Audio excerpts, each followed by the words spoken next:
레인저, 이쪽이야. 15m 높이의 물벽이 시속 60km로 우리를 향해 돌진하고 있었습니다. 마치 거대한 회색 괴물이 모든 것을 삼키며 달려오는 것 같았어요. 제 옆에서 진돗개 레인저가 건물과 건물 사이에 급조한 30m 구조용 밧줄을 필사적으로 타고 건너가고 있었습니다. 왈, 왈왈. 레인저가 옥상을 향해 짖으며 한 발 한 발 밧줄을 건넜어요. 5층 텍사스 대학교 도서관 옥상에서 제 딸 소피아가 7명의 친구들과 함께 손을 흔들며 울고 있었습니다. 건물 주변으로는 이미 갈색 홍수물이 3층 높이까지 차올라 있었어요. 아빠, 빨리요. 무서워요. 뒤에서 천지를 뒤흔드는 폭발음이 들렸습니다. 캐니언 댐이 완전히 붕괴되면서 45억 리터의 물이 한순간에 쏟아져 나온 거였거든요. 건물까지 30초. 아니, 제 손목 시계를 보니 이제 20초밖에 남지 않았습니다. 그런데 레인저가 갑자기 사다리 중간에서 멈춰 섰어요. 옥상에서 소피아가 고소공포증 때문에 다리가 떨려서 움직일 수 없었거든요. 30m 아래를 내려다보니 까마득해서 발이 안 떨어지는 거였어요. 안 돼. 레인저, 시간이 없어. 홍수파까지 10초, 9초, 8초. 레인저가 옥상에 도착해서 소피아에게 다가갔습니다. 그리고는 소피아의 다리에 머리를 비비며 따라와라는 듯이 사다리 쪽으로 걸어갔어요. 5초, 4초, 3초. 하지만 단 3시간 30분 전만 해도 저는 그저 평범한 FBI 수색 구조팀 요원이었습니다. 마이클 로드리게스, 38세. 텍사스 힐 컨트리에서 여름 캠프 아이들 27명이 홍수에 실종됐다는 신고를 받고 레인저와 함께 출동했을 뿐이었어요. 모든 건 그날 새벽 번개가 하늘을 갈라뜨리던 순간부터 시작됐습니다. 새벽 3시. 제가 킹사이즈 침대에서 코를 골고 있을 때였습니다. 15년간 FBI 수색 구조팀에서 일하다 보니 어떤 상황에서든 깊게 잠들 수 있는 능력이 생겼어요.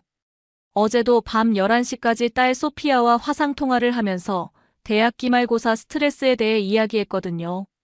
아빠, 유기화학이 너무 어려워요. 의대 갈 수 있을까요? 소피아, 아빠가 FBI 시험 칠 때도 그랬어. 포기하지 마. 침실 한쪽 구석에서 레인저가 자신만의 쿠션에서 새근새근 자고 있었습니다. 이놈은 제가 잠들기 전까지 절대 눈을 감지 않는 습관이 있어요.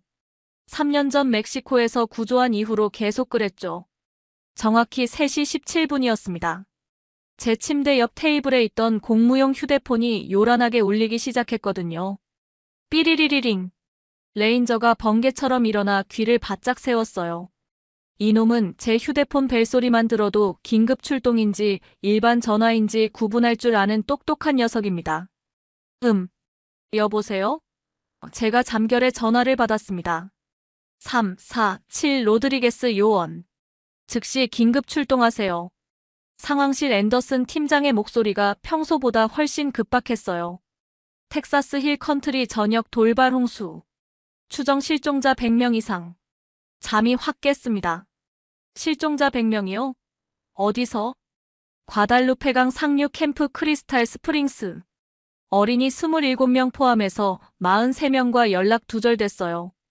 기상청 발표로는 3시간에 250mm 집중폭우. 상황이 심각합니다. 제가 침대에서 벌떡 일어나자 레인저도 따라서 일어났어요.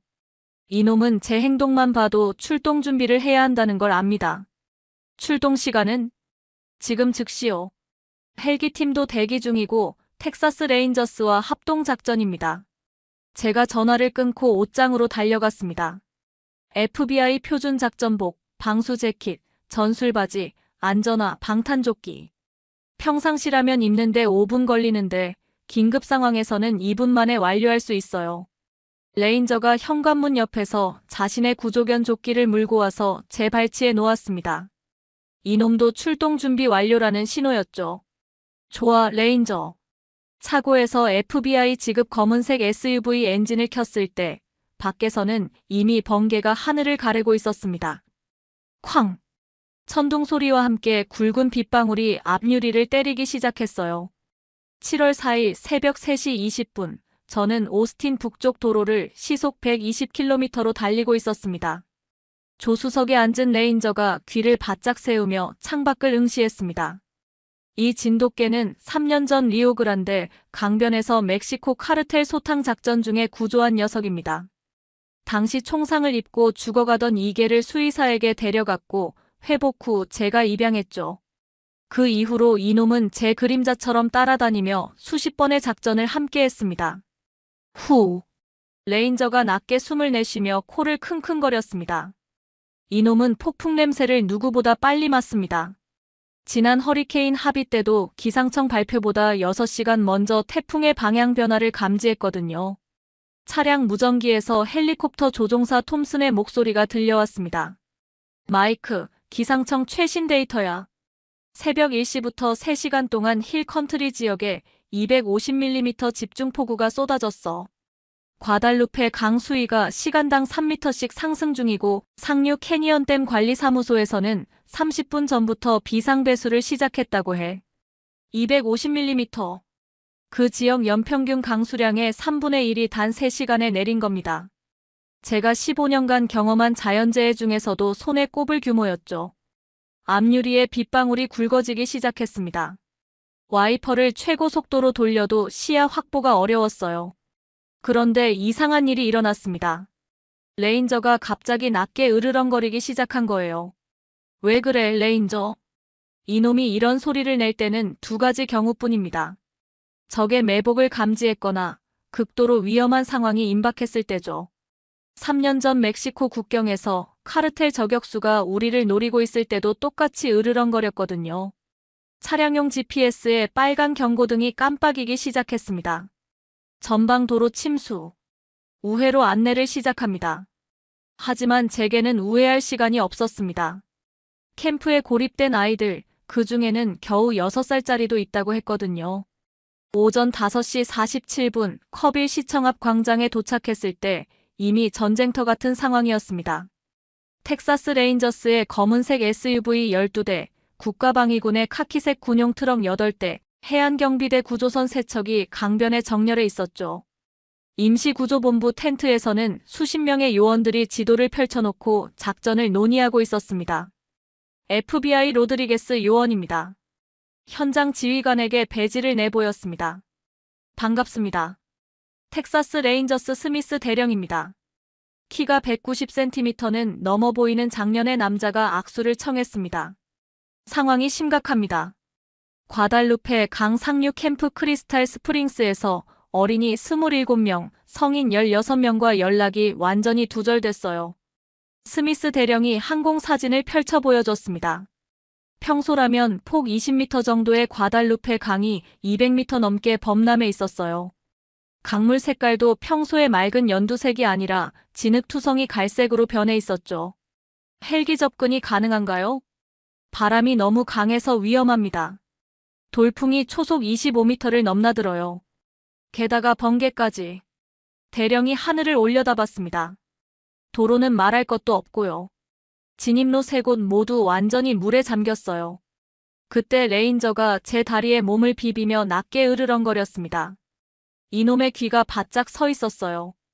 5km 떨어진 곳에서 들려오는 급류 소리를 듣고 있는 거였죠. 독일 셰퍼드 팀은 어디 있습니까? 존슨 하사와 렉스가 동쪽 루트로 우회를 시도하고 있어요.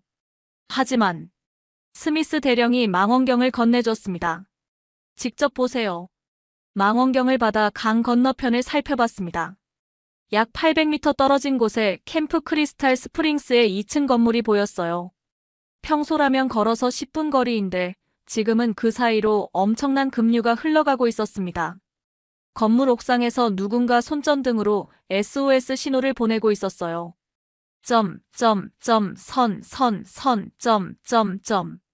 국제 조난 신호였죠.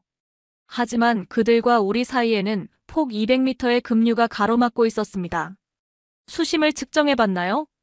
시도는 했지만 해안경비대 상사가 고개를 저었습니다. 물살이 너무 빨라서 측정봉이 떠내려가요. 추정 수심 5m에서 8m 사이. 유속은 초속 10m 이상으로 보입니다. 그 속도면 성인 남자도 30초 안에 1km 하류로 떠내려갈 겁니다. 아이들이라면 수영으로는 절대 건널 수 없겠네요. 바로 그때였습니다. 레인저가 갑자기 제 팔을 앞발로 핥히며 강 상류 쪽을 향해 짖기 시작했어요. 왈, 왈왈. 이놈이 이렇게 급하게 짖는 건 정말 위급한 상황에서뿐입니다. 뭔가 떠내려온다. 누군가 소리쳤습니다. 망원경으로 상류를 확인한 순간 제 등골이 서늘해졌습니다. 거대한 금속 덩어리 3개가 급류에 휩쓸려 내려오고 있었거든요. 선박용 컨테이너였습니다. 각각 길이가 12m, 너비 2.5m 정도 되는 대형 컨테이너가 물 위에 떠서 초속 15m로 돌진해오고 있었어요. 전 요원 강변에서 후퇴. 스미스 대령이 확성기를 들고 소리쳤습니다. 하지만 이상한 점이 있었습니다. 이런 산간 지역에 선박용 컨테이너가 있을 리 없어요. 가장 가까운 항구가 휴스턴인데 여기서 300km나 떨어져 있거든요. 오전 7시 15분. 컨테이너 3개가 강변의 커다란 바위에 걸려 멈췄습니다. 안전 확보 후 접근하겠습니다. 제가 구조용 밧줄을 허리에 묶으며 말했습니다. 위험합니다, 로드리게스 요원. 스미스 대령이 만류했어요. 물살이 다시 거세지면. 괜찮습니다.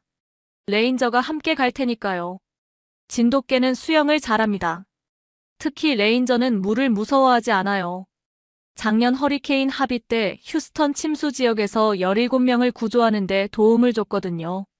밧줄을 타고 강변으로 내려가면서 레인저에게 말했습니다. 조심해, 레인저.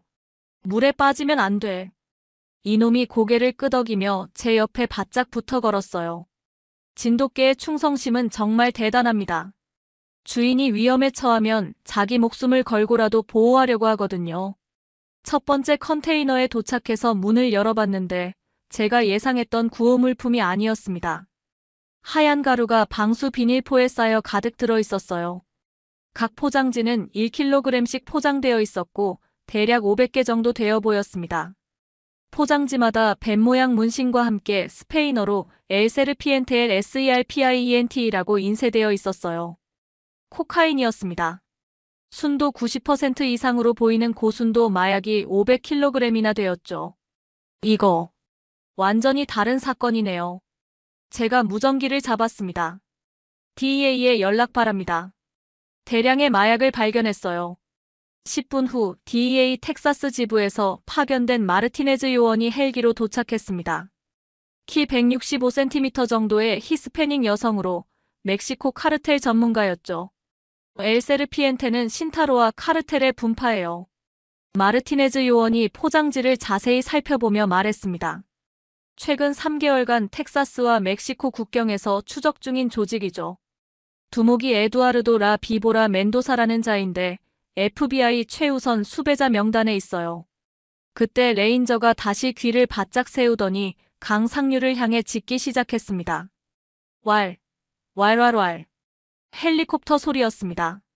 하지만 우리 쪽 구조 헬기가 아니었어요. 엔진 소리가 달랐거든요. 신원 미확인 헬기 2대가 북쪽 상공에서 접근 중입니다. 관제탑에서 무전이 들어왔습니다. 등록번호 확인. 멕시코 민간 헬기로 보입니다. 망원경으로 확인해보니 검은색 UH-1 휴이 헬기 2대였어요. 멕시코 등록번호 XA, MPG와 XA, VBR이 동체에 적혀 있었죠. 그런데 이상한 건 민간 헬기치고는 너무 군사적으로 보였다는 거예요. 헬기에서 밧줄이 내려오더니 무장한 남자 6명이 급강하로 내려왔습니다. 각자 AK-47과 권총으로 무장하고 있었어요. 전 요원 은폐하. 무장 조직 확인됐다. 스미스 대령이 확성기로 소리쳤습니다. 레인저가 제 앞에 서서 으르렁거리기 시작했어요. 이놈의 보호 본능이 발동한 거죠. 털이 목 뒤에서부터 꼬리까지 곤두서 있었습니다. 그런데 신기한 일이 일어났습니다. 첫 번째 총성이 울리기 2초 전에 레인저가 갑자기 제 바지를 물고 왼쪽 큰 바위 그늘로 끌고 갔어요. 탕탕탕. 제가 서 있던 자리에 총알 3발이 박혔습니다. 만약 레인저가 미리 끌어내지 않았다면 제가 맞았을 거예요. 오전 8시 30분. 텍사스 레인저스와 무장 조직 간의 15분간 교전이 끝났습니다. 카르텔 조직원 4명이 사망하고 2명이 부상당해 체포됐어요. 다행히 우리 쪽에는 경상자 3명만 발생했죠. 레인저 덕분에 제가 무사했던 게 가장 큰 행운이었습니다. 현장을 정리하던 중 마르티네즈 요원이 컨테이너 바닥에서 중요한 증거를 발견했습니다. 로드리게스 요원, 이거 좀 봐요. 그녀가 방수 파우치에서 꺼낸 문서를 보여줬어요. 텍사코 에너지 코퍼레이션 화물 운송장이네요. 텍사코 에너지. 텍사스에서 3번째로 큰 석유 정제 회사였습니다. 본사가 휴스턴에 있고 회장이 윌리엄 R. 앤더슨이라는 65세 남자죠. 저는 6개월 전 워싱턴 DC에서 열린 에너지 정책 포럼에서 그를 만난 적이 있었어요. 운송장을 자세히 살펴보니 더 이상한 점들이 발견됐습니다. 발송지가 베라크루스 항구네요. 마르티네즈 요원이 손가락으로 가리켰습니다. 도착지는 휴스턴이 아니라 코퍼스 크리스티 항구예요. 텍사코 에너지가 왜 멕시코에서 화물을? 더 이상한 건 날짜예요. 이 운송장 날짜가 오늘 7월 4일로 되어 있어요. 하지만 컨테이너가 텍사스 내륙 산간 지역에서 발견됐다는 게 바로 그때 레인저가 또다시 제 팔을 앞발로 핥히며 강 하류 쪽을 향해 짖기 시작했어요. 또 뭔가 떠내려온다. 이번에는 컨테이너가 아니었습니다. 대형 드럼통 12개가 물에 떠서 내려오고 있었어요. 각 드럼통은 높이 1m, 지름 60cm 정도 되는 스테인리스 스틸재였고 노란색 삼각형 경고 표시가 크게 붙어 있었습니다. 방사능 물질인가요? 누군가 물었습니다. 환경청에서 긴급 파견된 김 박사가 가이거 카운터를 들고 달려왔어요. 50대 초반의 한국계 미국인으로 화학물질 전문가였죠. 방사능 수치는 정상입니다. 김 박사가 계측기를 확인하며 말했습니다. 하지만 이 경고 표시는 잠깐, 이건 중국제 화학 폐기물 저장 드럼통이네요. 드럼통에 중국어로 위험화학품 마이너스 취급주의라고 적혀 있었어요. 그 아래 영어로 차이나캠 데인저러스 케미컬스라고 인쇄되어 있었죠. 차이나캠 코퍼레이션은 중국 국영 석유화학 회사예요. 김 박사가 설명했습니다. 하지만 이런 폐기물이 왜 텍사스에? 갑자기 레인저가 꼬리를 말고 제 다리 뒤로 숨었습니다. 이놈이 이렇게 행동하는 건 극도로 위험한 냄새를 맡았을 때뿐이에요. 3년 전 멕시코에서 화학공장 폭발 직전에도 똑같이 행동했거든요. 독성가스 감지됩니다. 김 박사가 휴대용 가스 탐지기를 확인하고 소리쳤습니다. 황화수소와 벤젠 화합물. 전 요원 즉시 상풍 지역으로 대피. 하지만 더 큰 문제가 기다리고 있었습니다. 상류에서 땅이 갈라지는 듯한 거대한 소음이 들려왔거든요. 마치 거대한 콘크리트 벽이 무너지는 소리 같았어요. 긴급 상황. 긴급 상황. 캐니언 댐 관리사무소에서 무전이 들어왔습니다. 댐 본체에서 길이 50m 균열 발견. 구조적 붕괴 위험도 레드. 6시간 내 하류 지역 전면 대피 권고합니다. 캐니언 댐. 1963년에 건설된 높이 85m, 길이 450m의 콘크리트 중력댐이었어요. 만약 붕괴된다면 저수량 45억 리터가 한순간에 쏟아져 내릴 겁니다. 레인저가 제 다리에 몸을 비비며 낮게 울부짖었어요. 이놈도 상황의 심각성을 아는 것 같았습니다. 그때 제 휴대폰이 울렸습니다. 딸 소피아에게서 온 문자였어요. 아빠, 기숙사에 물이 들어오고 있어요. 친구들과 옥상으로 대피했는데 구조 요청 어떻게 해야 하죠? 무서워요. 텍사스 대학교 오스틴 캠퍼스. 댐에서 하류로 정확히 12km 지점에 있었습니다. 소피아. 제 손이 떨리기 시작했습니다. 그때 레인저가 갑자기 강 건너편을 향해 짖기 시작했어요. 캠프 크리스탈 스프링스에서 새로운 신호가 깜빡이고 있었습니다. 이번에는 손전등이 아니라 빨간색 비상등이었어요. 점 마이너스 선 마이너스 점 점 마이너스 점, 선 마이너스 점 마이너스 선 마이너스 점, 점 마이너스 선, 점 마이너스 선, 점. D 마이너스 A 마이너스 M 마이너스 G 마이너스 E 마이너스 R. 27명의 아이들이 여전히 저곳에 고립되어 있었습니다. 6시간 후면 댐이 붕괴될 예정이고 제 딸도 12km 하류에서 위험에 처해 있었어요. 그리고 무엇보다 이상한 건 왜 멕시코 카르텔의 마약과 중국 화학, 폐기물 그리고 미국 석유 회사가 모두 연결되어 있는가 하는 것이었습니다. 레인저가 제 손을 핥으며 올려다봤어요. 이놈의 눈에서 함께 가자는 메시지를 읽을 수 있었습니다. 그래, 레인저. 우리가 해결해야 해. 이제 단순한 홍수 구조가 아니었습니다. 뭔가 거대한 음모의 일부분이 수면 위로 드러나고 있었어요. 오전 9시 45분. 제가 결정을 내려야 하는 순간이었습니다. 로드리게스 요원, 댐 붕괴까지 5시간 남았습니다. 스미스 대령이 태블릿을 보여줬어요. 하류 대피령이 발령됐고 당신 딸이 있는 텍사스 대학교도 대피구역에 포함됩니다. 딸을 구하러 가야 할까? 아니면 캠프의 27명 아이들을 먼저 구조해야 할까? FBI 요원으로서는 당연히 더 많은 생명을 우선해야 하지만 아버지로서는 딸이 우선이었습니다. 레인저가 제 다리에 머리를 비비며 올려다봤어요. 이놈의 눈에서 결정하라는 메시지를 읽을 수 있었습니다. 캠프 구조를 먼저 하겠습니다. 제가 무전기를 들었습니다. 소피아에게는 다른 구조팀을 보내주세요. 하지만 마르티네즈 요원이 고개를 저었어요. 모든 구조팀이 출동 중입니다. 힐 컨트리 전역에서 실종자가 500명을 넘어섰어요. 그때 레인저가 갑자기 강 건너편을 향해 달리기 시작했습니다. 레인저, 어디 가는 거야? 이놈이 물가에서 멈춰 서더니 저를 돌아봤어요. 그리고는 입에 밧줄을 물고 물속으로 뛰어들었습니다. 미친 개. 그 급류에서 수영을? 하지만 레인저는 달랐습니다.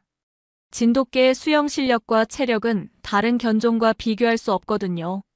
이놈은 작년 허리케인 때 4시간 동안 계속 수영하면서 17명을 구조했어요. 급류에 휩쓸리면서도 레인저는 꾸준히 대각선으로 헤엄쳐 나갔습니다. 200m 폭의 강을 15분 만에 건넜어요. 그리고 건너편에서 밧줄 끝을 바위에 묶었습니다. 저놈이 브리지를 만들었네.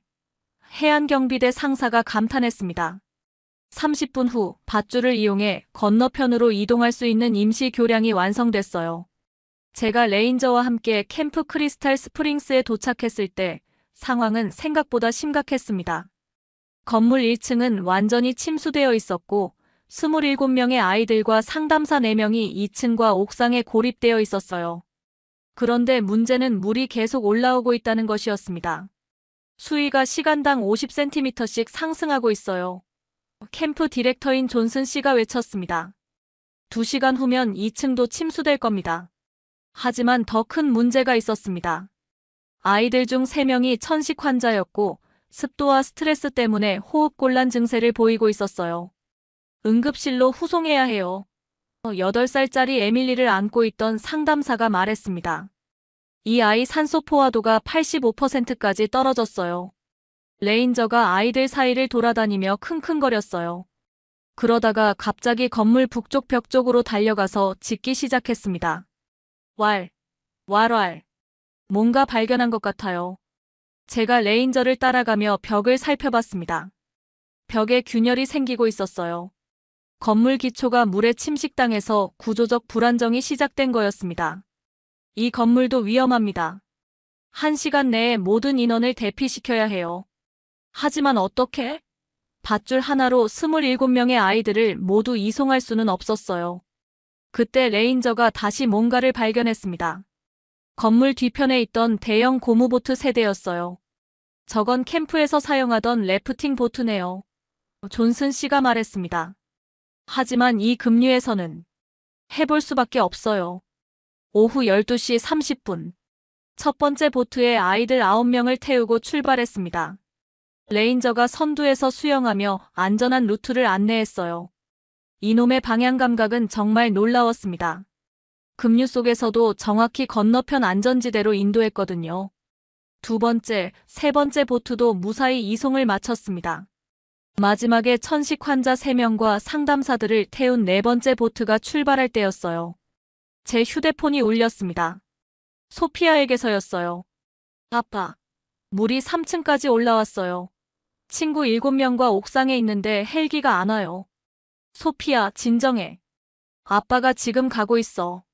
하지만 그 순간 더 충격적인 소식이 들어왔습니다. 로드리게스 요원. 마르티네즈 요원의 목소리가 무전기에서 들려왔어요. 방금 DEA 본부에서 연락 왔는데 텍사코 에너지 회장 윌리엄 앤더슨이 3시간 전에 사립 제트기로 케이맨 아일랜드로 도피했대요. 뭐라고요? 그리고 더 충격적인 사실이 텍사코 에너지가 지난 2년간 멕시코 신타로와 카르텔과 비밀 계약을 맺고 정유시설을 마약 세탁에 이용해왔다는 거예요. 중국 차이나캠 코퍼레이션에서는 화학 폐기물 불법 처리 대가로 월 500만 달러를 지불했고요. 퍼즐 조각들이 맞춰지기 시작했습니다. 그럼 이번 홍수는 의도적으로 유발된 것 같아요. 증거인멸을 위해서 말이죠. 텍사코 에너지 소유의 비밀 저장 시설이 캐니언댐 상류 2km 지점에 있었거든요. 레인저가 갑자기 제 팔을 물고 당겼습니다. 하늘을 보라는 신호였어요. 검은색 헬기 한 대가 우리 쪽으로 접근하고 있었습니다. 아까 본 멕시코 헬기와 같은 기종이었어요. 또 카르텔이에요. 누군가 소리쳤습니다. 하지만 이번에는 달랐습니다. 헬기에서 내린 건 무장 조직원이 아니라 한 명의 중년 남자였어요. 정장을 입고 서류 가방을 든 60대 백인 남성이었죠. 윌리엄 앤더슨이 아니에요. 제가 망원경으로 확인했습니다. 다른 사람이네. 그 남자가 우리에게 다가오면서 손을 들어 보였어요. 무기는 없다는 뜻이었습니다. FBI입니까? 그가 영어로 말했습니다. 저는 차이나캠 코퍼레이션 아메리카 법무담당 이사 리처드 김입니다. 윌리엄 앤더슨에 대한 중요한 정보를 가지고 있어요. 지금 이 상황에서요? 앤더슨이 댐 폭파를 계획하고 있습니다. 김 이사가 서류를 꺼냈어요. 우리 회사 비밀 문서인데 앤더슨이 댐을 폭파해서 모든 증거를 없애려고 해요. 그리고 그때 엄청난 폭발음이 상류에서 들려왔습니다. 쾅! 캐니언 댐 방향에서 거대한 화염과 연기가 치솟았어요. 댐이 폭파됐다. 스미스 대령이 무전기를 잡고 소리쳤습니다. 전 지역 즉시 대피. 홍수파 도달 예상 시간 30분.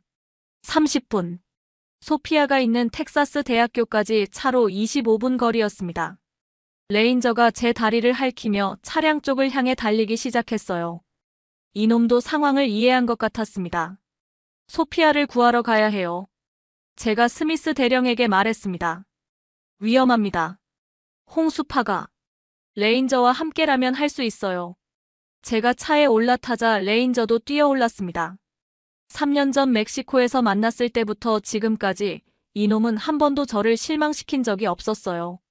엔진을 켜고 가속 페달을 밟는 순간 제 휴대폰에 소피아에게서 마지막 문자가 왔습니다. 아빠 사랑해요. 만약 못 만나더라도 아빠가 최고의 아버지였다는 걸 알아줘요. 절대 안 돼. 제가 이를 악물었습니다. 소피아 아빠가 반드시 구하러 간다.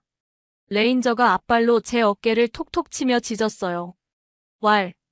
맞아, 레인저. 우리가 해내자. 시속 140km로 달리면서 백미러를 통해 뒤를 봤습니다. 거대한 물벽이 산을 덮으며 우리를 향해 쫓아오고 있었어요. 하지만 이제 모든 진실을 알았습니다. 윌리엄 앤더슨과 텍사코 에너지, 멕시코 카르텔, 중국 차이나캠 코퍼레이션이 만든 거대한 음모. 그리고 증거인멸을 위해 댐까지 폭파한 것. 27명의 아이들은 구했지만 아직 제 딸이 남아 있었습니다. 그리고 레인저와 함께라면 반드시 해낼 수 있을 거라고 믿었어요. 오후 1시 15분. 텍사스 대학교까지 8km 남았을 때 제 차량 뒤로 거대한 물벽이 따라오고 있었습니다. 백미러를 통해 본 홍수파는 높이가 15m는 넘어 보였어요. 초속 50km로 모든 것을 삼키며 달려오고 있었죠. 나무, 건물, 자동차, 심지어 송전탑까지 한순간에 휩쓸어 버렸습니다. 더 빨리! 제가 가속 페달을 끝까지 밟았습니다. 레인저가 조수석에서 앞을 주시하며 낮게 으르렁거렸어요. 이놈도 위기감을 느끼고 있었습니다. 소피아 아빠가 거의 다 갔어. 조금만 버텨. 제가 핸즈프리로 전화를 걸었습니다. 아빠. 물이 4층까지 올라왔어요. 우리 8명이 모두 옥상에 있는데 다리가 떨려서. 소피아의 목소리가 떨리고 있었어요. 진정해. 아빠가 2분 안에 도착한다. 하지만 그때 제 앞에 예상치 못한 장애물이 나타났습니다. 검은색 SUV 세대가 도로를 가로막고 있었어요. 차에서 무장한 남자들이 내렸습니다. 윌리엄 앤더슨이네요. 제가 망원경으로 확인했습니다. 케이맨 아일랜드로 도피했다던 그가 왜 여기에 있는 거죠? 앤더슨이 확성기를 들고 소리쳤습니다. FBI 요원, 차에서 내려와. 당신이 너무 많은 걸 알게 됐어. 뒤에서는 홍수파가 3km 지점까지 다가오고 있었고 앞에서는 무장 조직이 길을 막고 있었습니다. 레인저, 어떻게 하지? 그때 레인저가 갑자기 차 창문을 발로 열더니 밖으로 뛰어나갔어요. 레인저, 돌아와. 하지만 이놈에게는 계획이 있었습니다.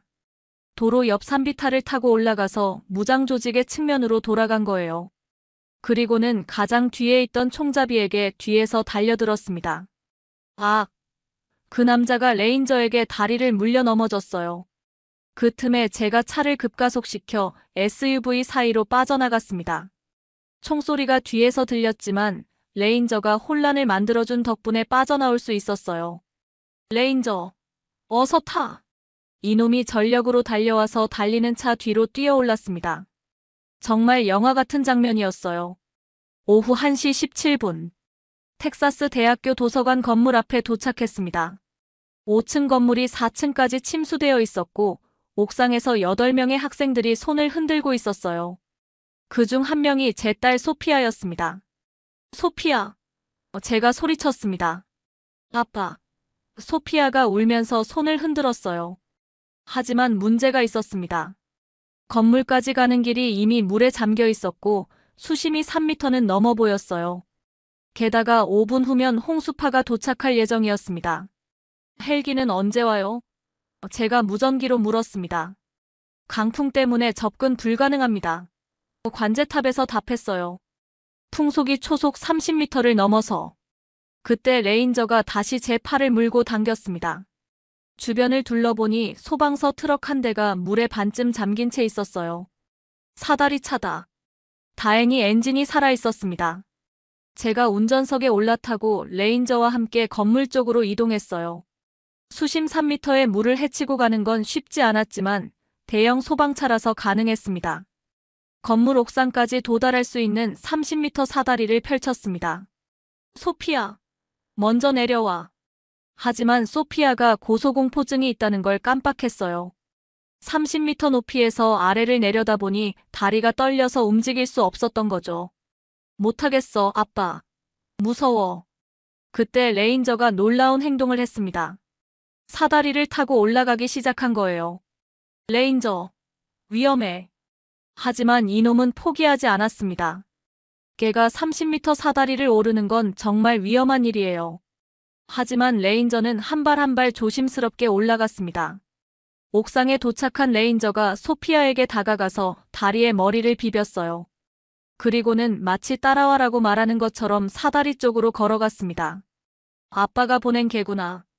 소피아가 레인저를 안으며 말했어요. 고마워. 신기하게도 레인저와 함께 있으니 소피아의 공포감이 줄어들었습니다. 레인저가 앞에서 천천히 내려오고 소피아가 그 뒤를 따랐어요. 다른 학생들도 하나씩 구조됐습니다.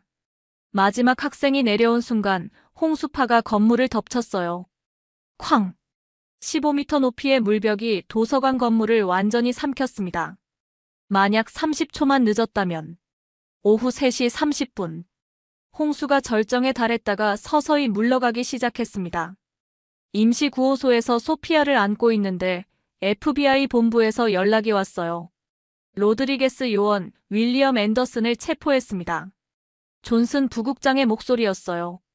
당신이 제공한 증거 덕분에 텍사코 에너지의 모든 불법 행위가 밝혀졌어요. 마르티네즈 요원이 자세한 상황을 설명해줬습니다. 앤더슨은 지난 3년간 멕시코 신타로와 카르텔과 손잡고 마약 수익을 석유 사업으로 세탁해왔어요. 동시에 중국 차이나캠 코퍼레이션의 화학 폐기물을 텍사스 땅에 불법 매립하고 월 500만 달러를 받았고요. 그럼 이번 댐 폭파는 증거인멸이 목적이었죠.